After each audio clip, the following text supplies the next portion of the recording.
Microsoft on Wednesday introduced Windows 365, a new way for organizations to give employees access to virtual cloud-based PCs running Microsoft's Windows operating system. For instance, users could use this service to access a virtual PC configured with work applications from their home PC or from a non-Windows device like an Apple Mac, iPad, or Android tablet.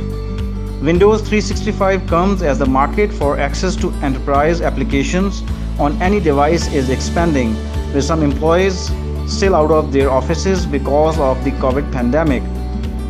If the service takes off, it could help Microsoft make Windows revenue more predictable, rather than coming in spurts as people upgrade from older versions. Microsoft already has a product that companies use to dole out access to cloud-based Windows computers. Once called Windows Virtual Desktop, the service, which grew sharply last year, was renamed Azure Virtual Desktop last month. But setting up and managing multiple virtual desktops through the service can be challenging, and costs aren't always predictable. Windows 365, which relies on Azure Virtual Desktop, was designed to reduce that complexity. The experience of using Windows 10 or Windows 11 on Windows 365 will be the same as it's been on Azure Virtual Desktop.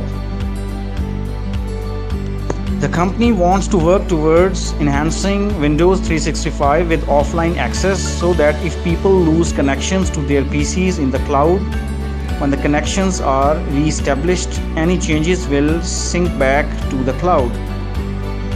Organizations will be able to pay per user per month for the number of desktops they use and choose specific configurations with computing, storage, and memory footprints for different desktops.